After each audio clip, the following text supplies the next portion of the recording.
Omset terbesar yang pernah lu dapatkan dalam setahun itu berapa bro? Ratusan miliar? Iya.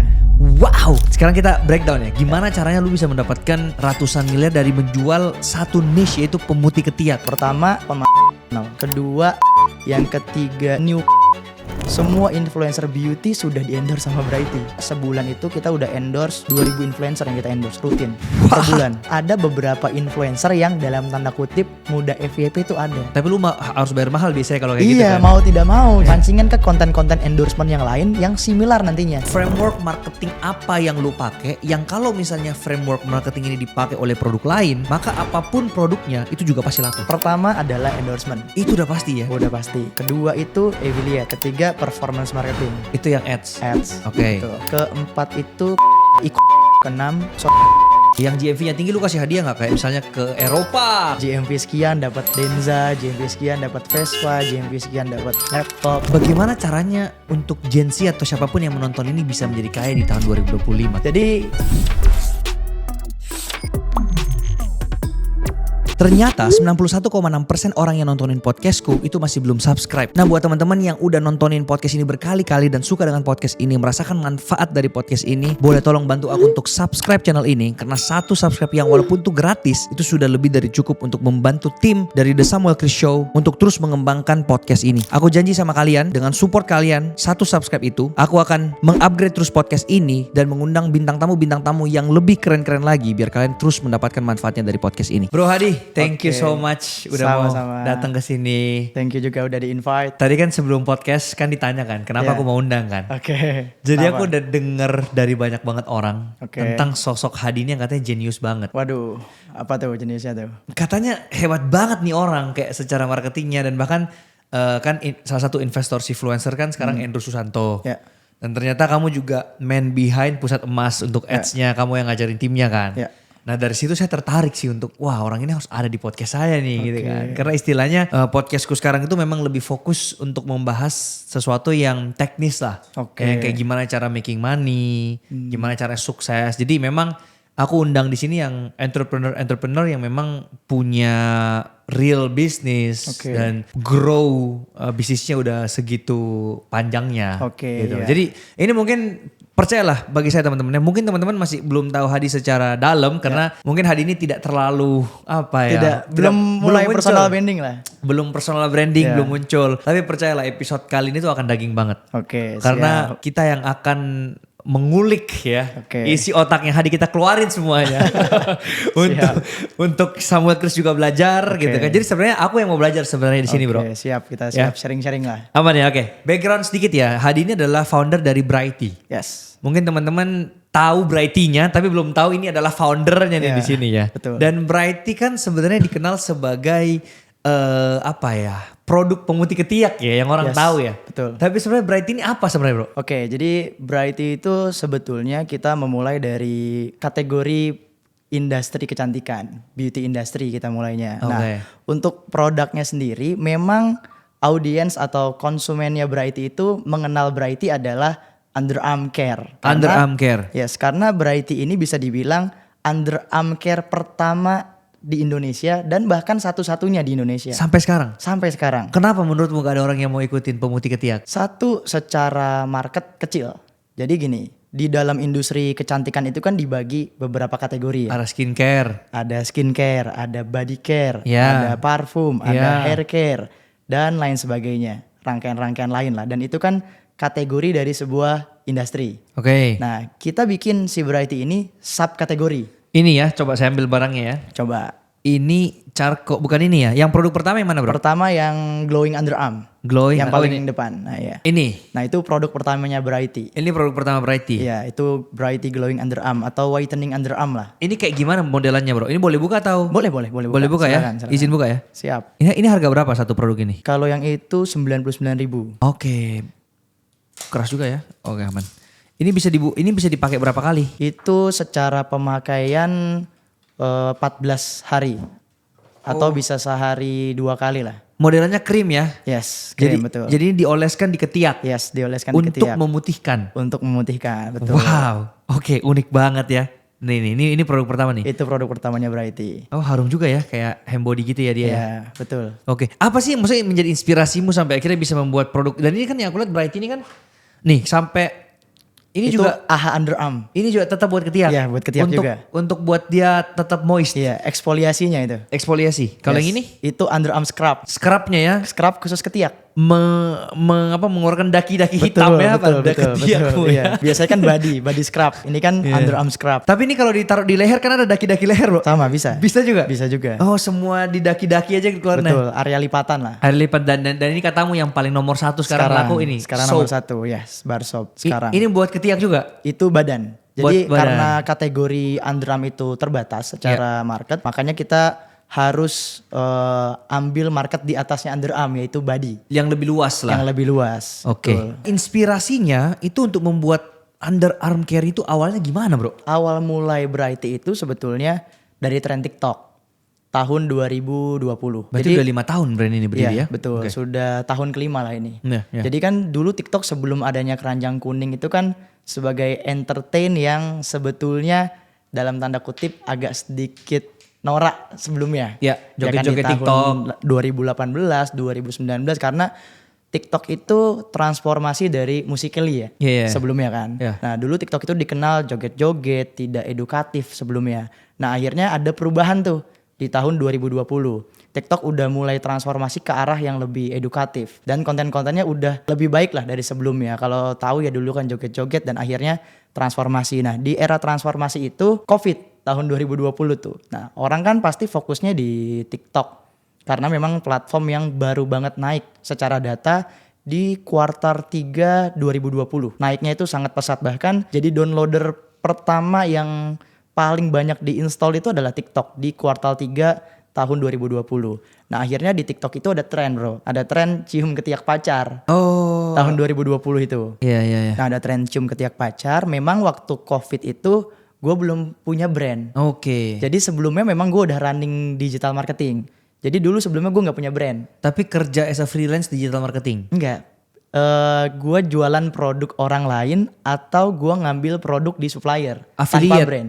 Dropship, reseller, affiliate. ngambil produk orang lain. Paham. Gitu. Terus Jadi lu tanpa adanya iklankan brand. ya? Iklanin via Oh. Facebook Ads dulu kan. Oke. Nah akhirnya di 2020 itu ada tren cium ketiak pacar. Nah ketika tren itu boom, gue research kira-kira produk tentang ketiak apa yang ada di TikTok waktu itu. Ternyata kompetitornya hanya ada 2 brand pada saat itu. Dan di traffic lain sepi lah. Di TikTok, di Instagram dan lain sebagainya. Ketika sepi ya udah gue bikin tentang underarm, niche-nya secara niche, pemutih. Nah kenapa gue milih satuannya adalah pemutih? Karena kan banyak ya satuan pemutih dan lain sebagainya. Nah gue milih pemutih karena dari risetnya orang Indonesia nomor 1 yang paling laris secara produk satuan adalah Pemutih. mencerahkan Apapun atau itu ya. memutihkan apapun itu. Iya, Needs di paham. Indonesia. Makanya gue pilih MVP produknya adalah pencerah. Berarti awalnya cuma 1. Awalnya cuma 1. Wow, dan modal awalnya berapa bro kalau boleh tahu? Dulu modal awal itu 300 juta. Modal awal produk sama marketing dan lain-lain ya. 300 juta. Iya awal-awal. Oke. Tahun 2020. Oke, dan akhirnya setelah berapa tahun baru muncul produk kedua bro? Setelah setahun. Oke. Ciara itu kalau brand kedua itu setahun, kalau produk kedua itu 6 bulan. Produk keduanya adalah underarm scrub. Oke. Gitu. Pokoknya dihajar di satu dulu ya. Iya, di baru satu pelan-pelan kategori. tambah. Betul. Paham. Oke, bro. Boleh tahu nggak omset terbesar yang pernah lu dapatkan dalam setahun itu berapa bro? Ratusan miliar? Iya. Wow, oke. Sekarang kita breakdown ya. Gimana caranya lu bisa mendapatkan ratusan miliar dari menjual satu niche yaitu pemutih ketiak underarm Underarm care. underarm care ini. Oke, jadi gini, kalau kita mau naik secara revenue, berarti kan kita harus tahu besaran pasarnya itu seberapa besar Oke. untuk ngegarap sebuah pasar. Oke. Karena kan pasar itu ada nilainya, Iya. ada size-nya kan. Iya. Nah, ketika kita annual meeting, jadi gini, kalau di perusahaan retail, ini kan perusahaan retail banget lah. Iya. Kita jual produk satuan, end user, entah menggunakan distributor, reseller, toko dan lain sebagainya.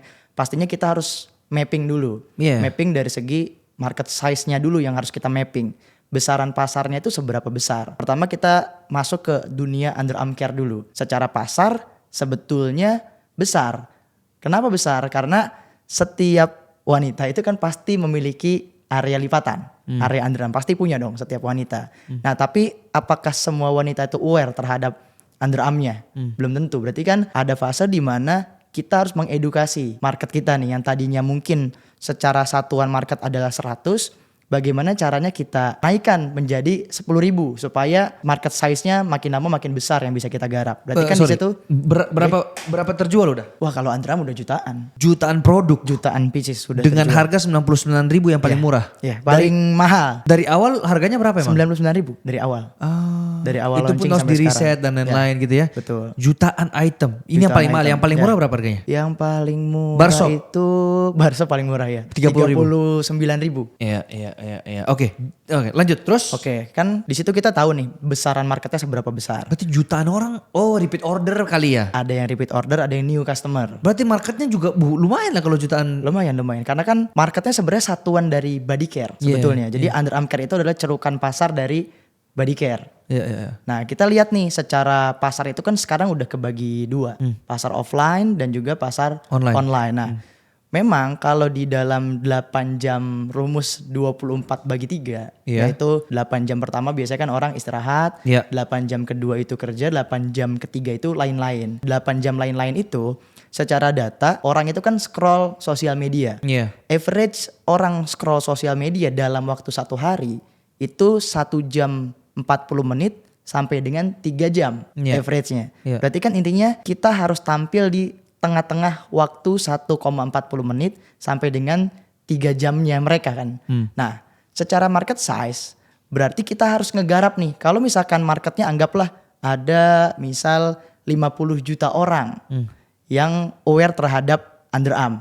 Belum tentu kita bisa ngegarap 50 juta orang itu dalam waktu setahun, belum tentu. Maksudnya pelanggannya Brighty yang bisa kita garap secara audiens jadi customer belum tentu bisa 50 juta orang jadi customer Brighty. Kenapa?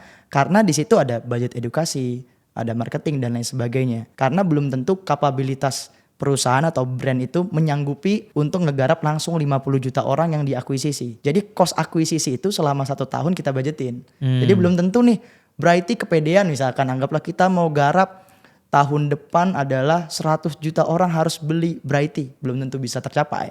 Karena memang di situ ada kapabilitas distribusi, ada kapabilitas marketing, kapabilitas production, dan lain sebagainya. Oke, nah terus untuk mencapai angka yang tadi itu berarti mayoritas secara online berarti? Secara online. Jadi ada 3 cara kita mendapatkan revenue yang besar lah. Atau bisa dibilang scale up revenue itu cara kita tuh cuma ada 3. Apa itu? Secara retail. Pertama channel. Kita pemanfaatan channel. Kedua area. Area itu distribusi. Yang ketiga itu new product launching. Nah kita bahas satu persatu bro. Dari channel yang lu pakai itu apa saja bro? Channel itu kebagi beberapa. Pasti channel itu adalah bicaranya Brighty ini adanya di channel apa. Ya udah pasti channel TikTok, Instagram, channel e-commerce. E-commerce itu kebagi beberapa. Ada Shopee, ada TikTok Shop, ada Blibli, ada Tokopedia dan lain sebagainya. Jadi kita harus memanfaatkan channel itu ada apa aja. Bahkan di dalam channel itu ada channel lagi. Maksudnya gimana? Contoh di TikTok misalkan. TikTok itu kan ada beberapa fitur secara channel yang harus dimanfaatkan. Di TikTok itu kan ada TikTok selaku performance marketing. Berarti TikTok sebagai engine marketing. Berarti di sini adalah TikTok Ads. Berarti kan TikTok menyediakan channel di dalam channel nih. Ada TikTok sosial medianya dan ada fasilitas dari TikTok sosial media, yaitu TikTok performance kan. Nah bahkan di performance itu juga ada beberapa. Sekarang kalau kita kenal sebagai keranjang kuning yang di ads-kan menjadi GMV Max. Kalau sekarang kan. Berarti kan itu udah ada fitur di dalam channel. Berarti kan kita harus segera memanfaatkan fitur-fitur yang ada di dalam channel khususnya di TikTok. Kedua, ada fitur channel yang non-engine, yang bukan mesin. Apa itu ya? Influencer. Jadi bisa dibilang Brighty Ciara naiknya itu karena influencer, bro. Banyak endorse influencer juga. Banyak endorse influencer. Bisa dibilang semua influencer beauty sudah di-endorse sama Brighty. Semuanya. Bisa dibilang 100%. Ya mayoritas lah, mungkin di atas 95% influencer di beauty industry sudah kita endorse. Gitu. Bisa dibilang kalau Brighty Ciara sebulan itu kita udah endorse rutin endorse sekarang itu bisa 2000 influencer yang kita endorse rutin per bulan. Gitu. Itu lebih berdampak dibandingkan kalau kamu digital ads. Combine.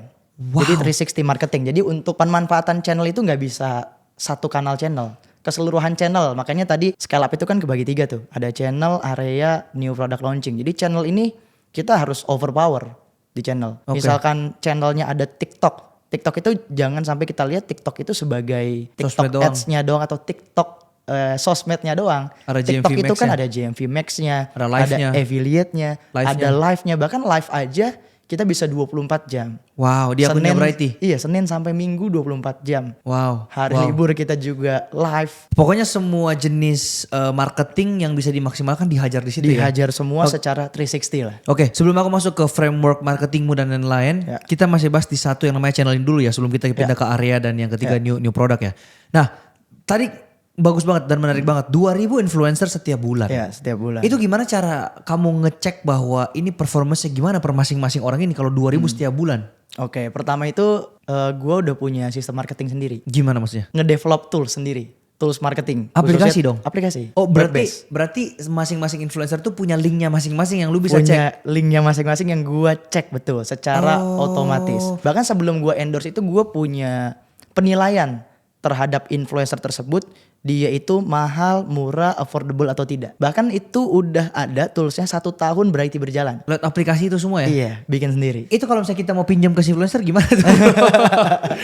Gitu, jadi kita udah punya standarisasi budget yang affordable untuk endorse si influencer ini. Supaya worth it ya? Iya, worth it atau tidaknya kita udah punya KPI-nya lah. Oke, itu boleh gak dikasih tau KPI-nya kayak gimana? Boleh. Jadi gini, endorsement itu kan sebetulnya hampir sama, metodenya itu seperti performance marketing. Hampir sama. Jadi gini, kita bayar TikTok ads ya, kita bayar Meta ads, itu sebetulnya bayarnya kan per 1.000 tayang. Betul. Ya kan, cost per mile sebenarnya bayarnya. CPM. Yeah. Nah, kita bayar influencer tuh sebenarnya sama, cost per mile sebetulnya. Misalkan nih, gua endorse Samuel Chris.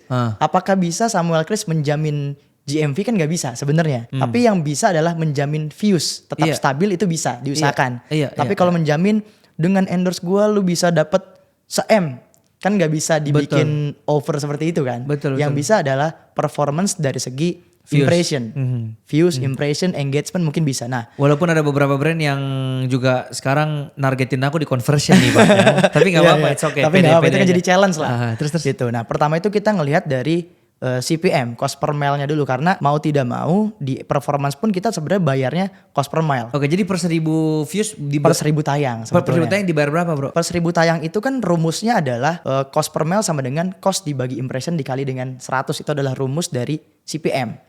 Nah, berarti harus muncul dulu tuh cost dari si influencer ini berapa. Terus lu bagi sendiri? Iya, gue udah ada toolsnya yang otomatis. Misalkan gue udah bulk nih, udah punya listingan misalkan 100 influencer. Sudah punya nih misalkan listingannya. Udah gue tinggal input aja link Instagramnya atau link TikToknya ke dalam tools. Udah gue input, nah baru akhirnya muncul CPM-nya berapa dari settingan berapa video terakhir. Tapi kalau secara nominal yang paling worth it itu berapa emang per 1.000 views? Per 1.000 views kalau TikTok paling bagus kita bagi 4 nih. Kita bagi 4 KPI.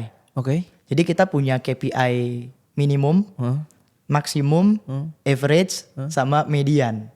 Kita punya 4 matrix dari endorsement. Nah, kalau minimum itu berarti kita bisa hitung dari berapa video terakhir. Contoh kita set up 12 video terakhir influencer nih. Contoh gue mau endorse Samuel Chris. Kita scroll TikToknya 12 video terakhir. Kenapa 12? Ya kalau kita scroll dari atas tuh, dari atasnya TikTok scroll ke bawah, pasti di layar handphone tuh ada 12 kotak. Itu maksimum dari 12 video bisa kita set up. Berarti dari 12 video itu kan ada viewsnya masing-masing kotak kan. Iya, tapi ya kan? Kalau kayak gitu kan sebenarnya tidak seberapa akurat, karena contoh kayak di kasusku bisa aja di 12 video terakhir memang aku banyak endorse, banyak let's say promosi influencer yang membuat misalnya viewsnya drop. Tapi di posisi sekarang yang aku tahu cara bikin konten viral gimana, bisa aja yang sebelumnya yang misalnya booming lah istilahnya kayak gitu. Makanya kita ada 4 matrix. Oh, untuk melihat secara generalnya juga ya. Nah, biasanya kalau orang secara awam itu pasti hitungnya average. Iya. Average itu kan berarti nilai yang dalam tanda kutip tidak adil secara perhitungan impression. Contoh, dari video 1 sampai video video ke-12. Kalau kita nilainya average itu kan berarti dijumlahkan dari video 1 sampai video 12. Dibagi rata tuh. Berarti kan ada yang bagus, ada yang jelek. Iya. Kalau ketika yang jelek dibagi sama yang bagus itu kan tidak adil secara nilai. Makanya ada faktor KPI yang kedua, yaitu median, nilai tengah.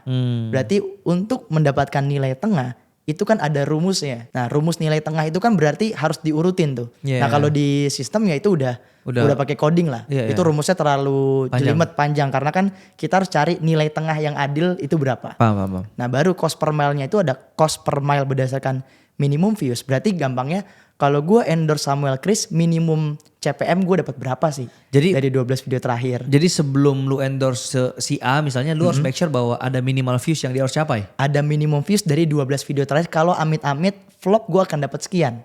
Oh, itu sudah ada. Oh, cuman lu nggak ada kasih target yang kayak minimal lu harus segini ya. Kalau nggak lu buatin video lagi deh sampai capai target sekian. Kalau ngasih target enggak. Kalau misalkan dari data itu dia nggak bagus ya gue nggak endorse.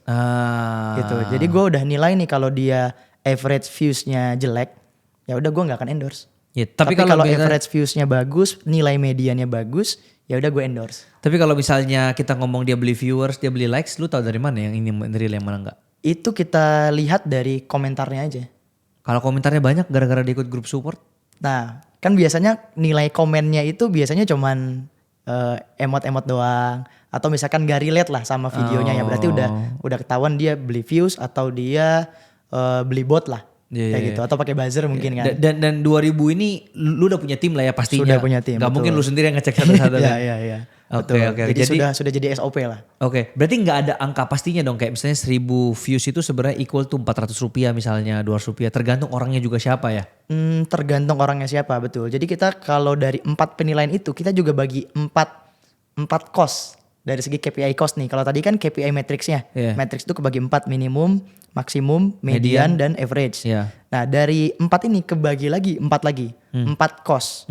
Nah, kita itu menganggap bahwa paling murah, sangat murah itu di bawah 5.000 rupiah. Per 1000 tayang. Oke. Itu hijau ibaratnya lah. Paling hijau itu. Oke. Itu. Terus kedua adalah di bawah 10.000.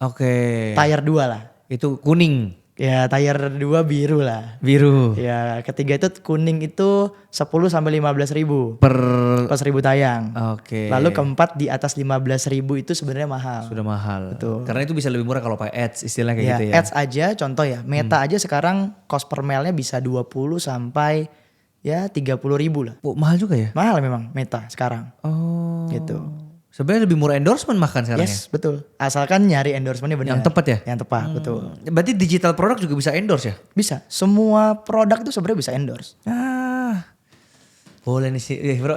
Apalagi sekarang kan di TikTok ada fitur baru. Contoh nih, nggak perlu ada keranjang kuning nih sekarang. Jadi di videoin aja nih kayak gini. Nah ini bisa tahu ini mic-nya namanya apa. Sekarang kan udah ada. Fitur dari video nge-track ini produk apa, ini produk apa, jam tangan produk apa, sepatu produk apa, udah tahu. Wow. Per minggu inilah kalau nggak salah ya. Sudah ada. Oke. Itu tadi kita ngomongin tentang itu channel. Area gimana tuh? Kalau misalkan lu viral dari segi produk, dari segi brand, berarti kan udah mulai lu mikirin area demografi di mana brand lu itu saat ini lakunya di daerah mana. Terus lu hajar di kota yang paling laku? Iya, bukan cuman kota yang paling laku, tapi juga area itu mengikuti dari pertumbuhan channel. Saat ini Brighty sama Ciara itu sudah ada di lebih dari 500 mall di Indonesia. Sudah ada. Di mana tuh?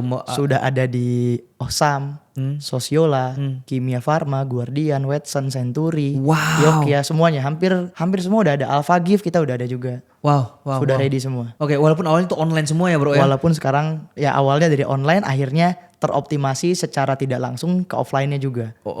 Tapi gini, sorry, sebelum kita ngomong area lagi ya, kenapa nggak bikin store sendiri nih Brighty? Kenapa harus numpang-numpang ke store orang? Karena belum waktunya. Belum waktunya, karena kan untuk ngerjain project store offline itu kan budgetnya lumayan besar. Oke. Jadi kita harus melihat dalam annual meeting 1 tahun roadmap perusahaan lah. Apakah worth it gak sih kita harus bikin store sendiri untuk ngegarap sebuah brand dalam mall. Berarti kan kayak kita bikin sosialnya sendiri tapi dedicated brandnya Brighty, brandnya Ciara. Jadi gak mesti juga ya bro ya? Gak mesti juga. Selama online works bisa dititip orang, why not kan? Iya betul. Contoh lah, gak usah jauh-jauh lah. Kenapa sih misalkan Indomie gak bikin store sendiri? Iya juga ya. Iya juga, Iya kan? iya juga. Tapi laku loh Indomie. Iya, iya. Sunlight kenapa sih nggak bikin store sendiri gitu, Iya, toko iya. Sunlight. Titip kan dia kan ke Alfamart, Indomart, ke Swalayan. Iya, Laku. iya. Kenapa nggak banyak gitu? Oke, terus tadi area yang buat ini grow, terus Oke. ada di 500. Oke, jadi gini, Mall. kan kalau dulu KPI dari generate trade atau bisa dibilang offline store lah ya, offline store dari area itu udah mulai transformasi. Sekarang itu store offline itu akan masukin brand dengan kategori traffic puller.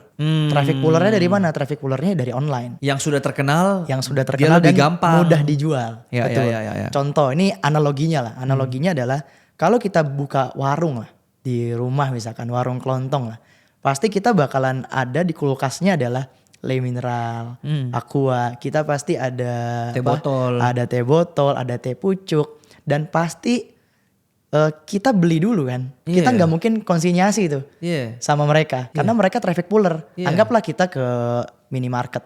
Pasti kita udah tahu yang mau kita beli air mineral merek apa. Iya. Misalkan mau beli rokok merek apa, kita udah tahu karena dia itu traffic puller. Iya. Gitu. Jadi memang sekarang ini brand ya indie brand atau lokal brand itu kalau viral di sosial media itu menjadi traffic puller. Tapi tetap lu yang pitching ya ke mereka yang kayak Enggak. boleh gak kita masukin? Enggak. Nggak boleh. Bukan seperti itu. Jadi Mereka yang datang? Kalau brandnya viral itu modern trade yang datang ke kita Wow. dengan sendirinya. Oke. Karena mereka butuh sales, mereka butuh traffic puller. Oke. Jadi mereka butuh traffic sebuah brand yang bakal mampir ke outletnya mereka. Tapi yang gue bilang lu hebat adalah lu sebenarnya kan nggak punya basic tentang cara bikin konten viral kan? Enggak Tapi punya. lu jago di marketing digital, marketingnya itu nge-ads dan lain-lain. Betul, iya. Wah. Ini yang harus gue bedah tentang frameworknya nih Ya. bro abis ini ya. Ya. Cuman yang ketiga tadi tentang new product, which is ya tinggal buat new product untuk Yes. dapatin lain kan. Betul, misalkan nih kita harus ngelihat dulu untuk bikin sebuah produk. Gua membagi brand itu jadi 3. Brand itu di dalam corporate ya itu ada tiga kategori brand. Pertama itu brand dari sisi mereknya. Oke. Kayak contoh ya brand itu kan berarti Brighty-nya, Ciara-nya itu mereknya lah. Iya. Nah merek itu berarti kan nantinya pada akhirnya dia punya nyawa Iya. yang disebut dengan intangible asset. Iya. Kan kalau tangible biasanya kan operation brand. Iya. Tapi kan kalau brand dari segi merek ya itu biasanya yang kita garis bawahi adalah akhirnya dia harus punya intangible atau value dari sebuah brand. Iya. Nah kedua itu brand dari segi produk. Iya. Oke. Dan yang ketiga adalah corporate brand. Hmm. Jadi nanti harus terbentuk tiga-tiganya. Oke. Secara langsung maupun tidak langsung. Dan ini harus di-create. Biasanya kalau corporate brand nantinya di-create-nya oleh human capital. Kalau produk di awal secara function mereka di-create oleh tim produk, tim research and development. Tapi kalau dari segi brand secara merek dia harus di-create oleh tim marketing, tim branding, tim selling. Kita balik lagi di new product launching. Berarti sebelum launching itu ada proses yang namanya tahap development. Yeah. Berarti kan NPD, new product development. Nah untuk ngegarap sebuah market berarti kan kita harus tahu sebuah model bisnis dulu nih. Kayak model bisnisnya adalah retail. Apa sih definisi model bisnis ini supaya supaya satu frekuensi pembahasan lah ya. Iya. Model bisnis itu kan secara artian adalah bagaimana cara brand, cara perusahaan mendapatkan sebuah revenue. Iya. Itu kan model bisnis. Berarti kita atur nih. Nah model bisnisnya kalau secara marketing kita mau jualan di TikTok, kita mau jualan di Shopee, marketingnya kita mau menggunakan endorsement, sellingnya kita mau via e-commerce. Berarti kan di situ ada SLA transaksinya yang nantinya akan di set up. Dari jualan retail ini tidak serta-merta indah di awal. Pasti nggak akan indah di awal. Pastinya nantinya teman-teman harus berantem di setup pertama. Jadi kunci di awal itu harus setup new product development. Bukan hanya dari segi function bro, tapi dari segi cost structure dan juga pricing di awal. Karena udah ada kewajiban nih sekarang kalau untuk jualan di e-commerce. Apalagi nantinya kita mau setup ke generate trade, modern trade itu udah harus di setup secara cost structure dan penerapan pricingnya itu udah harus di setup Dari awal ya. dari awal. Jangan Karena sampai ada kalau penurunan enggak ya harga. jangan sampai ada penurunan harga, jangan sampai boncos lah. Iya. Dalam artian. Nah, pertama kita bicara tadi new product development dulu. Kita udah set up cost structure-nya, udah ada kewajiban nih dari segi cost. Di dalam cost pricing itu ada budget marketing, ada budget COGS-nya berapa, Ya. ada budget capital expense-nya berapa, ada budget operating expense-nya berapa, ada budget pajaknya berapa, ada budget lagi potongan adminnya, diskonnya, kewajiban biaya layanan marketplace dan lain sebagainya. Sisa earning before interest tax-nya berapa. Itu kan harus di set up di awal.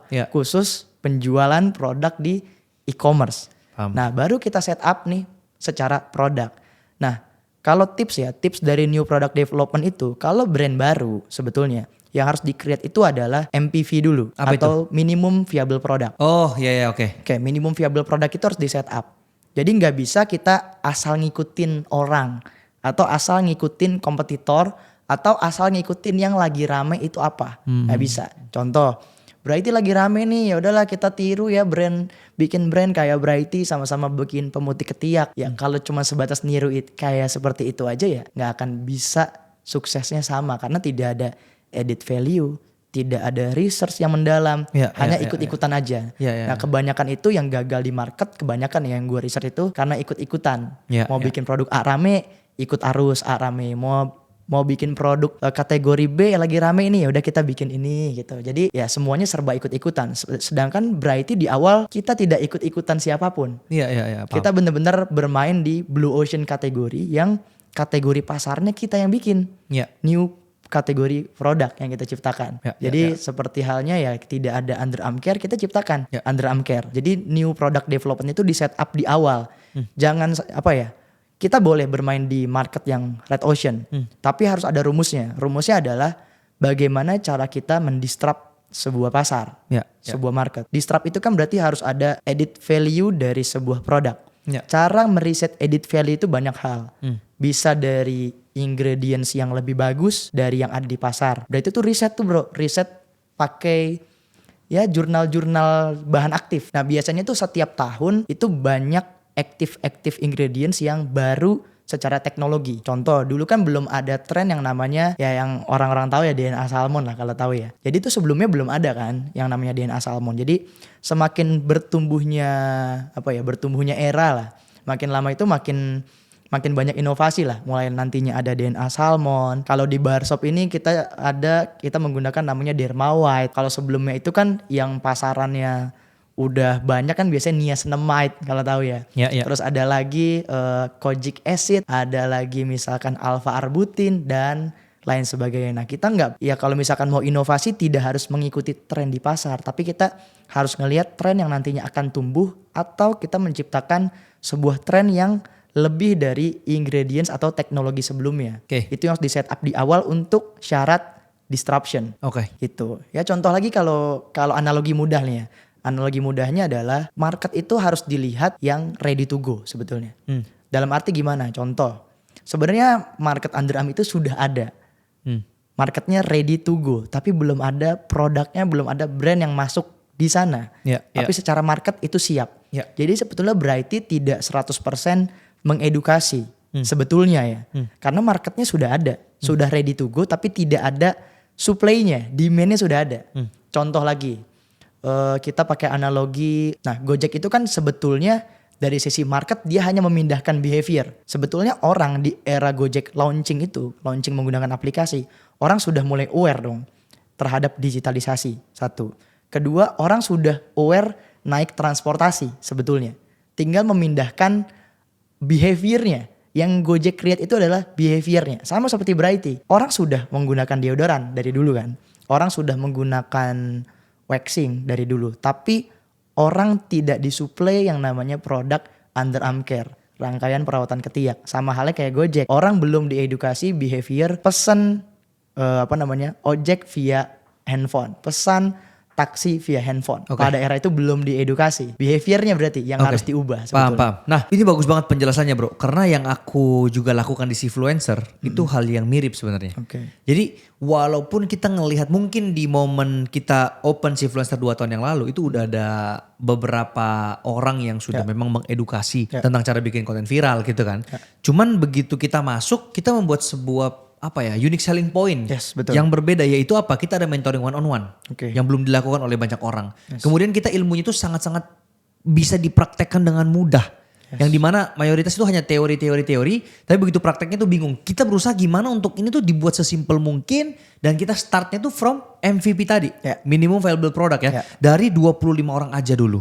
Kita start everything from online. Jadi bahkan belum ada offline-nya bro. Kita testing dari kecil 25 orang sampai grow sampai sekarang udah batch yang ke-11, batch yang ke-12. Sampai akhirnya sekarang satu bootcamp bisa 150 orang. Itu sudah kali berapa itu kali 6 ya? Ya kali 6. Kali 6 ya, dan sekarang kita mau scaling apa lagi dengan cara apa? Bootcamp ini kita tutup dan kita masuk ke app.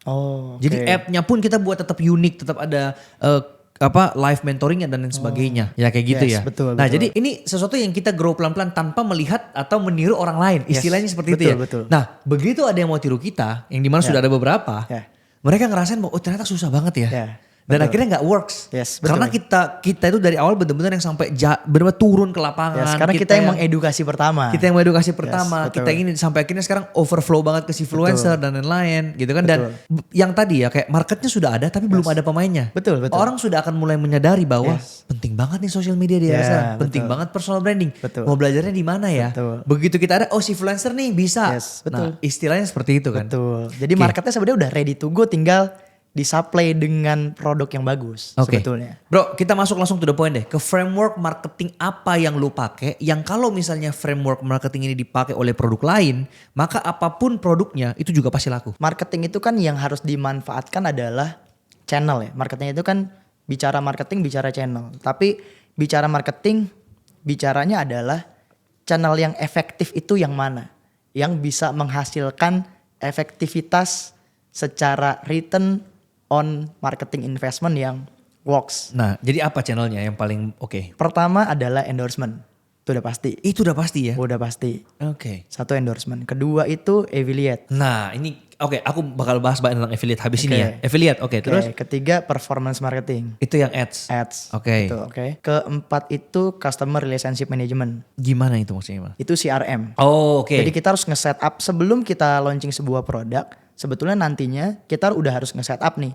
Nantinya customer relation antara brand sama si customernya seperti apa. Jadi di follow up, di chat gitu ya? Di follow up, di chat. Ya dikasih relationship. Kalau di Brighty di Ciara bahkan ya customer loyal itu kita ucapin ulang tahun. Kita kirimin kue dan lain sebagainya. Seperti itulah. Terus kita kasih membership. Nantinya dia claim poin dan lain sebagainya, bisa ditukar merchandise. Kayak gitu lah. Kita udah pikirin kayak gitu. Terus abis CRM itu ada e-commerce. Kayak e-commerce itu kan berarti kan bagian dari channel marketing. Terus ada live ke-6. Ada live, terus abis live itu sosial media. 7 berarti. Itu yang dimaksimalkan, di-push di semua. Dimaksimalkan itu channel marketing itu ada 7. Sekarang yang paling pertama tadi endorsement udah jelas, dihitung dulu tuh costnya berapa, cost yang paling worth it berapa, sikat di situ. Kedua affiliate, ini menarik. Affiliate ini itu gimana cara nge-build banyaknya orang di bawah kita itu sampai yang mau meng-affiliate kita punya produk? Apakah komisinya digedein atau apa? Gimana sih cara startnya? Jadi affiliate itu kan sebetulnya adalah transformasi. Yang harus kita tahu nih, kita harus jelasin apa itu affiliate dulu kali ya. Affiliate itu sebetulnya adalah transformasi dari zaman dulu itu sebenarnya dropshipper sih sebetulnya. Dulu kan gue juga main dropship kan. Dropship market lokal maupun market internasional. Sebetulnya istilah affiliate itu sudah ada sebelum 2020. Itu udah ada. Jadi di luar bro, di platform luar negeri itu udah banyak platform affiliate. Kita sebagai marketer dibayar cost per result dari affiliate tersebut. Sebutannya ya CPA lah, main CPA. Jadi kayak kontraktor di luar negeri, mungkin jasa setup kayak gini juga ada affiliate-nya bro. Kalau di luar, sebelum 2020 lah itu udah ramai sebetulnya. Nah sebenarnya di 2020 ini di-combine nih. Affiliate adanya di sosial media dan itu saat ini dimulainya adalah di platform TikTok. Nah affiliate itu kan sebenarnya transformasi nih dari dropshipper jadi calo tapi harus jualan menggunakan konten. Gitulah gampangnya ya. Nah kalau kita menjadi seorang dropshipper, analoginya berarti kita pengennya menjual sebuah produk yang laris dong. Betul. Iya kan? Kita gak mungkin sebagai dropshipper mau jualan produk yang produknya itu gak laris. Betul. Gak mungkin kita mau ngiklanin, kita mau jadi resellernya, gak mungkin. Nah jadi konsep affiliate itu ya nomor satu pasti affiliate akan mencari produk yang mudah dijual. Bukan cuman bicara komisi lah. Tapi produk itu mampu dijual dengan mudah. Dan perputarannya gampang. Dan kontennya mudah for your page, mudah FYP karena banyak yang ngebahas dan lain sebagainya. Berarti yang pertama kita setup itu bukan hanya affiliate-nya, tapi yang kita setup itu adalah brand yang harus ditempelin endorsement terus menerus supaya kesannya brand itu rame. Oke, paham. Gitu. Jadi memang tahapan pertama kalau di gua ya frameworknya itu harus endorsement I see. sebelum affiliate. I see. Tapi affiliate sendiri lu yang pikirin skripnya kah atau biarin mereka berkarya? Jadi kita bikinin general script. General script. Untuk nantinya gaya bahasanya seperti apa, yaitu balik lagi ke personanya masing-masing. Tapi itu berarti dibuat grupnya di WhatsApp gitu ya? Iya, dibuat grupnya. Kita bikin 2 jenis grup kalau Apa affiliate. itu? Apa itu? Satu priority. Iya. Priority itu pasti yang minimum GMV. Udah tinggi ya? Ya sudah tinggi. Kedua itu adalah new affiliate. Oke, yang GMV-nya tinggi lu kasih hadiah gak? Kayak misalnya ke Eropa kalau Iya, misalkan ada gitu? Iya, GMV sekian dapat Denza, GMV sekian dapat Vespa, GMV sekian dapat laptop kayak gitu. Wah, oke. Berarti sekarang berapa total member affiliate lu? Total affiliate Brighty itu ada 180.000 total affiliate-nya. Itu mereka cuman boleh Brighty atau bebas aja? Ya bebas aja. Oh, tapi itu maksudnya 180.000 yang lu groom sendiri dari awal lu kumpulin sendiri? Iya, sekarang di data di TikTok tuh udah ada 180.000. Mungkin realnya ya kan itu di data apa? Ada 180. Mungkin kalau realnya ada hampir 300.000 mungkin ya. Tapi itu gimana cara digabungin ke grup kalau 300.000 orang? Enggak semua. Oh, enggak semua. Jadi kan ada yang mereka affiliate secara mandiri, ada yang top priority. Oh. Priority sekarang udah ribuan. Kalau yang di grouping ya, karena kan terlalu banyak ya kalau segitu ya. Gitu. Iya. Oke, bro. Udah cukup jelas sih aku untuk marketingnya. Mungkin kita setelah ini baru bicara lebih dalam tentang pengembangan si influencer ya. Boleh ya. Nah, mungkin sekarang gini sih. Apa sih sebenarnya tantangan terbesarnya pada saat mau scaling up Bright ini yang tadinya cuma satu produk dan mungkin cuma laku 100 sampai akhirnya bisa terjual ribuan bahkan ratusan ribu sekarang? Jadi untuk syarat scale up itu kan tadi 3 ya. Ada channel, area, dan new product. Oke. Kenapa harus terakhirnya dia ada new product? Iya. Karena model bisnis kita adalah mengakuisisi customer lewat sebuah pertukaran price dengan value. Iya, Value-nya itu kita tanam di produk. Oke. Untuk mengakuisisi market size tadi itu, market share tadi kan. Nah, berarti harus ada akuisisi terus menerus. Iya. Dan syarat dari akuisisi dalam waktu 1 tahun ke depan. Berarti kan kalau 1 tahun ke depan itu bicaranya roadmap perusahaan atau roadmap sebuah brand atau brand planning atau mungkin business plan. Berarti untuk menjalankan sebuah business plan itu harus di mapping, bro. Yang pertama kali di mapping kalau di gua itu adalah dari laporan keuangan dulu. Mappingnya. Laporan keuangan itu dibagi 3. Ada laba rugi, ada arus kas, satu lagi itu ada neraca. Nah, kita lihat nih neracanya sehat atau tidak, arus kasnya itu bagus atau tidak, minus atau tidak, lancar atau tidak, ada hutang tidak. Dari neraca itu secara rasio paling besar di mana? Dan ketika misalkan di dalam neraca itu uang kas paling besar nih secara rasio. Pengembangannya lagi kemana yang paling win untuk menghasilkan return on investment yang worth it. Misalkan entah ke new product, entah ke investment ke roadmap, misalkan rekrut SDM, misalkan harus bikin kantor, misalkan harus bikin offline store dan lain sebagainya. Jadi sebenarnya prinsip bisnis itu ya hampir sama kayak prinsip investasi sebenarnya. Cuman kita sebagai pelaku di lapangan sebetulnya. Nah, para pemilik bisnis biasanya buru-buru untuk scale up. Mereka tidak berhitung. Scale up-nya itu worth it untuk dijalankan di tahun ini untuk ngapain project-nya. Biasanya itu kita harus starting dari satuan project yang diawali dengan laporan keuangan. Harus dari situ. Arus kas itu kan berarti ada uang masuk kan. Uang masuk produk retail di online ini tidak cukup cepat. Jadi lumayan lama. Perputarannya. Satu, misalkan di online sendiri ya. Di online itu misalkan anggaplah ada orderan di tanggal 1. Itu kan nggak cair hari itu duitnya. Berarti kan harus ada SLA pengiriman. SLA pengiriman anggaplah 3 hari. Belum lagi dari barang sampai customer itu klik pesanan diterima itu kan 3-4 hari. Ya bisa 3-4 hari. Berarti kan bisa 7 hari paling cepat. Paling lama itu bisa 10 hari bahkan bisa 14 hari secara SLA. Berarti udah ngendep duit 14 hari untuk yang online. Kedua untuk yang offline. Bahkan offline sekelas modern trade aja itu TOP, bro.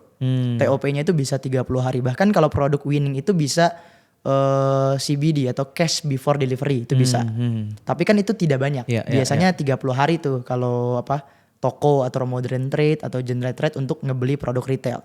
Itu tempo lagi tuh 30 hari. Berarti kita harus ngatur dalam bisnis model seperti ini, transaksinya berapa, kita harus memiliki nilai aset berapa yang mayoritas secara neraca harus ada di mana mayoritas untuk muterin arus kas dari model bisnis seperti ini. Oke, itu jadi yang harus dihitung di awal. Oke, jadi scale up. kesusahannya itu menghitung ini di awal ya? Di awal, karena kalau tidak dihitung di awal ya jadinya gambling kan.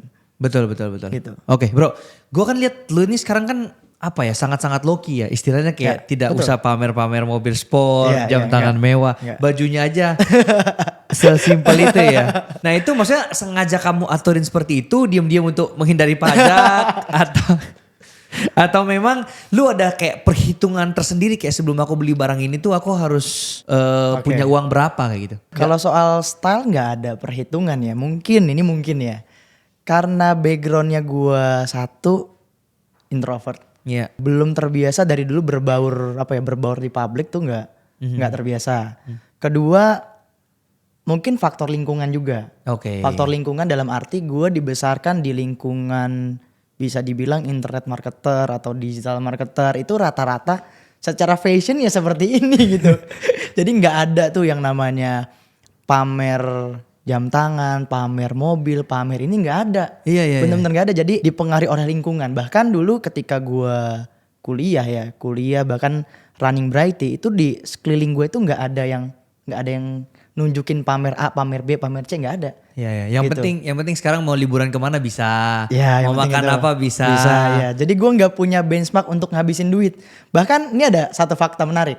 Iya. Fakta menariknya bahkan ya, gue itu baru pertama kali ke Bali itu baru sekali. Baru bulan lalu, bulan Juni kemarin. Yeah. Baru pertama kali ke Bali dalam seumur hidup gue. Wow. Real. Karena gue gak pernah kemana-mana. Oke, jadi lu pertama kali ke Bali itu ya? Pertama kali, bulan lalu. Tapi ke Amerika udah 100 kali? Oh gak gitu? Gak gitu ya? Ya kalau keluar udah lah. Cuman kalau di Indonesia bahkan tahun lalu itu tahun pertama kali gue keluar Pulau Jawa. Oke. Baru pertama kali. Jadi gue tipe orang yang gak pernah kemana-mana. Oke, nah pertanyaannya gini. Kalau duit lu simpen nih istilahnya, ya kan? Duit lu simpen, lu putar kemana sebenarnya? Apakah semua langsung balik lagi ke bisnis? Oke. Atau lu punya investasi yang lebih wow nih returnnya? Oke, jadi gini. Gua itu tipe yang aware sama bisnis. Oke. Satu itu. Aware-nya dalam arti, jadi bisnis itu kan gua lihat sebagai sebuah organisasi. Oke. Memang sih sekarang ini gua lagi belajar kripto, trading dan lain sebagainya. Ya itu posisinya lagi belajar. Yeah. Karena memang udah tepat di tahun kelima ini atau bahkan tahun depan nyemplung di, ya bisa dibilang kalau di bisnis itu treasury lah ya. Iya. Bisa dibilang ke sana. Nah kalau di tahun kelima ini gue masih muterin mayoritas portofolionya di bisnis. Kenapa? Karena untuk menjalankan roadmap bisnis kita butuh nafas capital. Iya. Karena perputarannya itu kita butuh capital untuk menjalankan sebuah roadmap bisnis lah. Kita mau marketing, mau channel, mau new product. Tapi memang di tahun depan kita mau ada departemen treasury nih. Iya, gitu. Itu menarik. Kayak anggaplah kayak Harvard lah ya. Yes. Duitnya diputar di mana, investasi apa yang untuk maintain inflasi dan lain-lain. Ya, pastinya kan ada limit, bro. Jadi gini, kalau di 1 tahun nih, kalau gua ya di Brighty, annual meeting 1 tahun itu kan ada total nilai aset lah.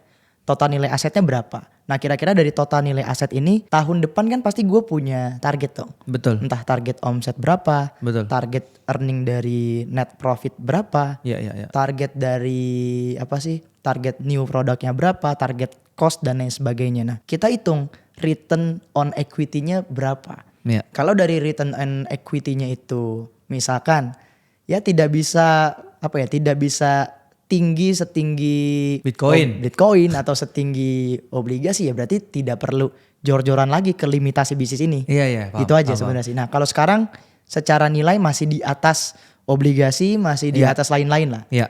Dari faktor setahun lah. Ini yang benar sebenarnya, ini yang dikatakan Ko Andrew kan. Dia bilang kalau misalnya uangmu itu masih bisa diputar ke bisnis dan bisnismu bisa menghasilkan yang sampai berkali-kali lipat jauh daripada ini investasi, buat apa investasi? Yes, betul. Nah tapi itu yang gue lakuin kesalahan sebelumnya adalah, ya sebenarnya bukan kesalahan lah, part of my journey aja sih. Gue kebalik bro. Jadi gue invest di saham dulu, invest di kripto dulu sebelum ke bisnis. Nah tapi sekarang setelah gue invest ke bisnis, wah bisnisku lebih banyak menghasilkan daripada yang kemarin. Karena mungkin modalnya juga masih kecil dan lain-lain gitu kan.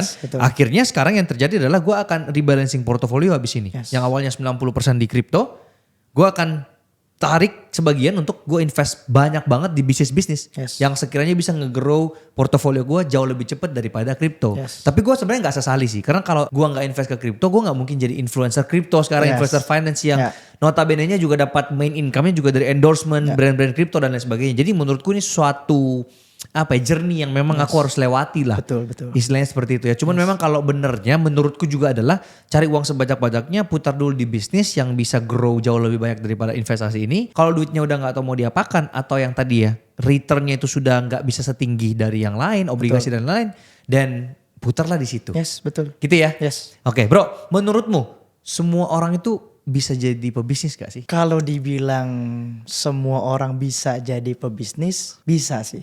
Menurutmu bisa? Bisa. 3 skill yang wajib dipunyai oleh seorang pebisnis untuk bisa sukses. Karena lu bilang semua orang bisa jadi pebisnis. 1, marketing and sales skill. Itu nomor 1 ya? Nomor 1. Oke. Kedua, finance skill. Itu nomor 2. Oke. Ketiga, human skill. Apa human skill maksudnya? Human skill itu untuk menjalankan sebuah bisnis kita kan gak sendiri. Oh, pasti kita punya tim. Butuh tim. Kita punya tim dari departemen-departemen lain ya. Marketing ada berapa tim, HR ada berapa tim dan lain sebagainya. Kita gak bisa jalan sendiri nih. Selaku founder, selaku CEO gak akan bisa. Jadi berarti kita harus punya skill human di sana. Oke. Itu. Selama 3 ini ada, seharusnya seseorang bisa jadi pebisnis. Yes, betul. Tadi kita sudah bahas marketing, gimana finance juga, ya itu bisa kalian cari tahu sendiri kelamaan kalau kita bahas. Human skill nih bro. Cara untuk hire super team. Gimana cara seorang Hadi bisa merekrut tim yang luar biasa. By the way sekarang berapa tim di bawahmu? Sekarang 130, kalau sama warehouse mungkin 190 lah. Wow, oke. Gimana cara lu merekrut super team lu ini? Oke, mungkin cerita journey dari awal dulu ya. Pertama, gue gak punya basic people. Jadi memang dari mulai people, finance, marketing, semua belajar. Benar-benar belajar dari temen, dari orang. Nah, untuk basic people sendiri, gue punya hacks waktu itu. Apa itu? Pertama kan gue bisnis pasti di rumah awal-awal. Kedua habis di rumah ya di ruko kecil. Nah ketiga gue harus transformasi ke bisnis yang lebih baik. Nah akhirnya dari ruko kecil dapat saran dari temen gue. Gimana caranya kita bisa ngerekrut orang dan orangnya itu trust sama kita. Berarti kan harus ada nilai trust dong. Misalkan nih lu mau ngerekrut gue, misalkan gue seorang digital marketing manager misalkan. Lu punya perusahaan. Mungkin lu bisa bayar gue sebulan katakanlah 30 juta. Tapi pertanyaannya belum tentu gue mau join ke perusahaan lu. Betul kan? Betul. Gimana caranya gue mau join ke perusahaan itu kan ada frameworknya. Gimana tuh? Nah pertama gue pindah kantor waktu itu. Jadi kantor gue itu kecil, jelek banget bro kantornya. Jadi kantor perjuangan lah sebutannya dulu ya. Karena kan pasti kita mau mulai bisnis ya dari yang kecil lah. Di ruko kecil, di rumah dan lain sebagainya. Nah gue harus pindah kantor. Dan pindah kantornya itu harus di area komersial. Ya kayak gini lah, kayak kantor influencer lah. Waduh, thank you. Ini kita masih merintis juga bro. Nah harus di area komersial. Iya. Dan area komersial itu harus dilihat secara area bisa gak semua transportasi masuk nyampe ke kantor lu. Kalau di Brighty itu mulai dari komuter line, terus Transjakarta, terus LRT deket semua. Jadi memenuhi lah secara syarat. Nah setelah kantor ya gue nge-branding dari segi corporate-nya. Corporate branding berarti kan bicaranya adalah human kan, orangnya. Mulai dari ngadain tim reward dan lain sebagainya. Jadi nantinya orang luar yang akan join ke Brighty itu ngelihat bahwa Brighty ini bukan hanya transaksionis yang akan dijual dari segi produk ditukarkan dengan uang, tapi gua bekerja di sini ya gue punya value dari segi Brighty sendiri. Nah makanya di dalam perusahaan itu kita create sebuah value. Programnya ada programnya? Ya ada programnya dan ada value-nya bro. Apa itu? Jadi di dalam perusahaan itu kan ada visi, misi dan value. Nah human itu harus ada value-nya di dalam perusahaan. Apa value-nya? Value Brighty itu adalah di human capital-nya kita bikin grit. GRIT. Jadi menurut gua kenapa gue bikinnya grit? Jadi faktor kesuksesan orang itu bukan karena dia pinter, bukan karena dia cerdas, tapi karena grit. Perseverance. Dia sungguh-sungguh kerja keras, tapi dengan kesungguhan ya. Dengan sungguh-sungguh maka dia harus punya nilai itu. Lebih dari sekedar kecerdasan yang tidak dengan kesungguhan. Jadi kita harus sungguh-sungguh nih. Nah Grit itu ada breakdownnya lagi. G-nya itu growth. Jadi kalau lu bekerja di Brighty ya lu harus growth, bertumbuh. Dari segi apa? Dari segi skillnya, soft skillnya, dan lain sebagainya. Harus growth-nya harus bertumbuh. R-nya ini responsibility, tanggung jawab. Berarti ketika lu dikasih job desk, jangan bilang ini belum selesai karena alasan A, alasan B, alasan C. Lo harus bertanggung jawab terhadap project yang udah dikasih oleh atasan lo atau oleh perusahaan. I-nya adalah integrity. Jadi kan harus berintegritas dong. Ya kan harus jujur, amanah, karena ya itu adalah value yang memang ya utama lah. Lalu T-nya adalah teamwork. Jadi harus bekerja sama. Jadi ya kita sebagai CEO, sebagai atasan, bahkan sebagai bawahan sekalipun, sebagai staff tidak akan bisa bekerja seorang diri ya. Kita tim lah. Gitu. Luar biasa. Jadi dari situlah karena lokasi orang juga melihat Brighty bisa bertumbuh, akhirnya banyak yang bagus-bagus kualitasnya apply. Dan lu filternya dari sana. Bro, pernah gak Brighty ini mau dibeli sama orang gitu loh? Waduh, pernah. Berapa nominal yang ditawarkan? Waduh, gak enak gue. Gak apa-apa lah bro, santai. Ya range lah. Di atas atau di bawah aja? Berapa ya? T gak? Sampai T gak? Belum sampai T lah. Jutaan dolar lah. Jutaan dolar. Dan lu say no waktu itu ya? Kalau posisi sekarang lu berarti gak mikirin exit ya? Bener-bener masih peluang ini masih gede banget, lu bakal hajar di sini ya? Gak juga. Kalau ada yang mau hijack sekarang langsung beli juga? Gak apa-apa. Hitungannya adalah kalau misalkan dibeli ya, dibeli itu kan kita gak ada masalah sebenarnya. Asalkan hitungannya win. Dari segi pembeli juga win, dari segi kita yang menjual juga win. I see. Nah kalau kemarin itu mungkin tidak cocoknya adalah payment. Terlalu kecil ditawarnya. Bukan. Nilainya udah oke. Tapi dari segi pembagian sahamnya? Bukan, pembagian waktu pembayarannya. Dia mau nyicil. Yes. KPR dia ya, 30 tahun ya. itu yang kurang kurang win lah. Harus di depan gitu ya. Dan itu kan dibagi beberapa ya. Misalkan dibagi ke equity lagi, dibagi ke shares lagi, dibagi ke lain-lain lah. Gitu. Jadi kalau misalkan dari segi 100% misalkan cash di depan sekian, kita udah hitung dengan kita berjalan Brighty mungkin 5 tahun ke depan akan dapat earning berapa nih sebagai founder, kan kita hitung. Kalau misalkan dijual kan kita akan mendapatkan 5 tahun ke depannya Brighty gitu loh. Gitulah yang harus kita hitung. Ya kalau itu win gak ada masalah, ujung-ujungnya atau kita berbisnis juga untuk menghasilkan earning kan sebenarnya. Satu lagi ya bro pertanyaannya. Bagaimana caranya untuk Gen Z atau siapapun yang menonton ini bisa menjadi kaya di tahun 2025? Kita ngomongnya dari nol banget deh, step by stepnya. Apa ini dibuat cepet aja juga gak apa-apa? Ini gue ngikutin kata Timothy nih. Oke. Jadi yang harus diketahui oleh generasi sekarang untuk mendapatkan uang yang cepat dan banyak itu bukan menukar waktu lu dengan uang. Tapi lu harus menukar market size yang sekarang, kebutuhannya apa, dengan kemampuan lu yang bisa ngegarap sebuah market size itu. Contoh sekarang lagi rame misalkan di dunia influencer. Maka lu harus ngegarap nih. Makanya ada si influencer. Contohnya. Link di deskripsi ya buat yang daftar si influencer kan? ya. Contoh seperti itu. Contoh lagi sekarang lagi rame AI. Maka lu harus garap project AI karena market atau kiblat sedang mengarah ke sana. Maka lu harus ngegarap market size itu dari kemampuan lu. Itu yang harus skill yang harus dimiliki oleh di era kita saat ini gitu loh. Lihat peluang atau area yang lagi growing. Karena lagi tidak semua area itu bisa buat orang jadi kaya. Betul. Dengan masuk ke industri yang tepat. Bisa jadi gede. Gitu ya. Oke, bro, pertanyaan paling terakhir banget. Kira-kira ada gak satu pertanyaan yang aku lupa tanyain ke kamu, yang kalau misalnya penonton denger ini sekarang, dia bakal sedih karena aku gak tanya ke kamu. Mungkin dari new product sampai menghasilkan omset tuh bisa seberapa cepat kali ya. Gimana tuh?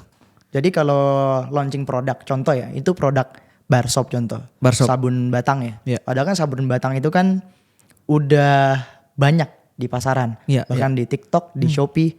Bahkan kita ini baru launching itu bulan September 2024.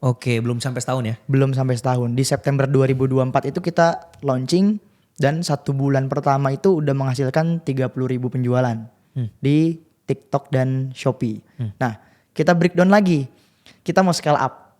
Nah untuk produk bar soap sendiri, kita kan cuman modal waktu itu kurang lebih 200 sampai 300 juta. Modal ini kita alokasikan di bar soap. Nah growing lah bulan kedua, bulan ketiga, bulan keempat. Bahkan sekarang itu secara quantity terjual, itu seharinya itu udah 15.000 sampai 20.000 terjual. Wow. Per harinya. Wow. Dan kebutuhan kita itu kita mau up sampai ke 1 juta sabun Per hari? per bulan. Tuh, sorry sebelum lu lanjut tentang ini ya. Gue penasaran itu ngirim puluhan ribu itu gimana cara bisa secepat itu bro? Timnya di warehouse itu kan cuma 80 ya? Iya, di warehouse itu kurang lebih ada 70 sampai 80 orang. Itu pengirimannya pakai alat kah, pakai apa kah biar bisa cepat gitu loh kalau kuantitas gede? Biar bisa cepet kita udah set up gudang kita secara smart warehouse. Satu, kita punya sistem warehouse management system, kita punya flow standarisasi fulfillment, kita udah punya tim yang kredibel dalam menangani jumlah paket yang sangat besar. Dan pastinya kita udah teruji dari segi SLA pengiriman. Ini kita harus belajar sih bro, karena sejujurnya di tahun ini kita bakal keluarkan pertama kali physical product kita under Sifluencer di bidang health and wellness. Abis ini gue ceritain lah. Siap, ya boleh. itu kita targetnya juga ya nggak tahu sih kalau kesehatan itu apalagi ini produk minum kan. Ya. Kesehatan tuh seberapa besar sih marketnya gitu-gitu kan. Jadi gue bener-bener buta banget apa tentang physical product, cara ngejual dalam size gede dan lain-lain gue masih nggak tahu. Gitu, jadi kita butuh banyak belajar tentang itu nanti di belakang lah. Oke. Cuman ya tadi gimana akhirnya untuk mendapatkan omsetnya gimana? Setelah laku 15.000 terus? Nah kita kan harus ngelihat dulu nih unique sellingnya itu seperti apa. Nah biasanya itu yang beredar di pasar adalah menggunakan bahan dasar pencerahnya adalah kojic. Atau niacinamide, atau alpha arbutin, ya atau vitamin C. Nah kita itu bukan berdasarkan bahan-bahan tersebut, tapi kita yang di highlight adalah kita menggunakan aktif yang namanya Dermawhite. Dimana secara riset jurnal di Dermawhite itu adalah 10 kali lebih mencerahkan dibandingkan bahan-bahan aktif pencerah lain. Itu dari segi function product. Lalu dari segi production product, biasanya produk retail ini rentan dipalsukan, rentan ditiru bro. Nah makanya dari segi proses production kita tidak sama dari yang lain. Jadi kita ini proses productionnya adalah filling, heating, cooling, baru packing. Gitu dari segi production. Jadi tidak bisa ditiru dengan sekejap mata, nggak bisa. Produksi barshopnya Brighty itu tidak akan bisa ditiru dengan kita bawa ke pabrik besok tolong maklonin samain persis kayak sabunnya Brighty, nggak akan bisa. Gitu. Jadi kita harus ngelihat dulu nih dari skema production SWOT analyze apakah produk ini mudah ditiru, nggak juga. Entry barrier-nya harus dipikirin. Sangat tinggi, betul ya. Nah terus sampai bisa akhirnya cuannya itu gimana akhirnya? Ya yang pertama masif. Pertama masif affiliate, masif endorsement, masif performance. Paham. Harus ada yang dibakar juga sih awalnya. Harus ada yang dibakar. Kalau jadi enggak, ya apalagi sekarang skemanya adalah GMV Max. Jadi GMV Max itu kan satu, banyaknya konten yang tertaut dari keranjang kuning. Misalkan nih muncul lah endorsementnya sabunnya Brighty. Sementara Brighty di belakang udah punya ratusan ribu affiliate. Endorsement makro, mega, terus artisnya juga banyak yang menautkan keranjang kuning.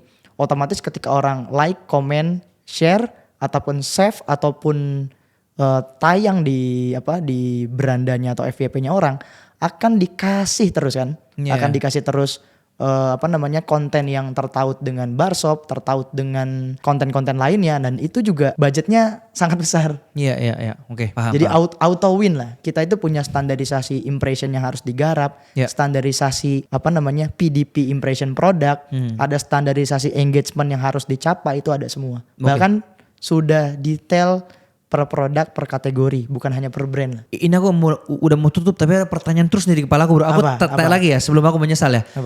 Kan lu nih keluarin banyak campaign dalam bentuk paid ads dan lain-lain kan. Ada yang works, ada yang gak works lah. Apa sih yang menjadikan sebuah video campaign works itu pembedanya di mana? Kalau settingan ads-nya itu sama? Gini, jadi ads juga sebenarnya transformasi bro. Pertama itu sekarang ya, kalau era sekarang itu nomor satu adalah konten. Nomor satu. Jadi kontennya harus benar-benar bagus ya? Bukan cuman bagus, tapi tampilnya di siapa. Berarti target market dan conversionnya harus dipikirin. Cara ngomongnya, isinya. Betul. Jadi memang ada beberapa influencer yang dalam tanda kutip muda FYP itu ada. Jadi nih misalkan kita endorse influencer A.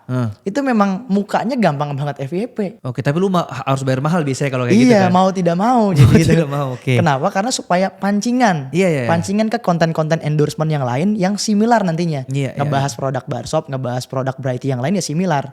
Ketika di A ini viral ya yang lainnya otomatis viral. Kena keranjang kuning iklan GMV Max. Berarti basically kalau mau endorse tuh harus yang massive ya, jangan cuma satu ya, rugi jangan cuma satu, betul. Minimal berapa bro dalam sebulan serentak itu minimal berapa? Ya ratusan lah. Banyak banget tapi. Bahkan ya di Brighty aja ribuan. Itu mulai dari yang nano, mikro, Yes, makro, mikro, mega, bahkan sampai artis juga. sikat aja semua ya. Artis banyak yang udah kita endorse juga. Sikat aja ya. Sikat semuanya. Ya mungkin ini kalau pas kita udah cair pendanaan dari Ko Andrew ini baru kita pakai buat endorsement ya. Boleh Ini banget. duitnya akhir tahun cair nih ya. Siap. Iya ya mungkin itu.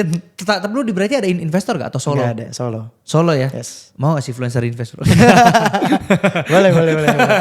Bro, ini aku udah selesai podcastnya, tapi aku mau buat sebuah culture yang baru start dari episode kali ini. Oke. Yang dimana ini bener-bener gue ngikutin, gue udah ngaku ya, gue ngikutin dari The Diary of a CEO. Oke. Podcastnya si Stephen Bartlett. Jadi di akhir dari show-nya dia selalu ngasih kesempatan untuk narasumbernya ini memberikan satu pertanyaan. Yang satu pertanyaan ini akan ditanyakan di narasumber berikutnya. Oke. Jadi gue akan sekarang kasih lu HP gue dan lu boleh tulis di sini satu pertanyaan lu untuk narasumber gue berikutnya bro. Oke. Dan narasumber berikutnya itu ada di besok di Bank Tretan Muslim. Oke.